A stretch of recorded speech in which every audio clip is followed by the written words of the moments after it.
तीन दिन से तिवई पियासल बारी आदित्य के दर्शन लमा कलबारी भुवन के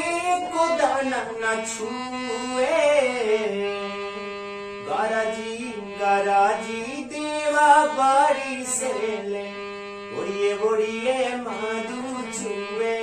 बोड़िए बोड़िए माधु चुए पनिया से भराल डगरिया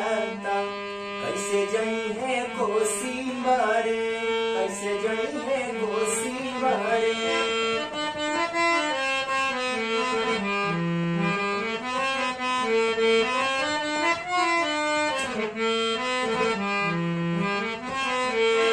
पनिया से भरल छठी घाट के डगरिया कब है दीनानाथ चिड़ी के बदरिया पनिया से भरल छठी घाट के डगरिया कब है दीनानाथ चिड़ी के बदरिया ओ अब उगी है आदित्य रहुए गराजी देवा बाड़ी से ले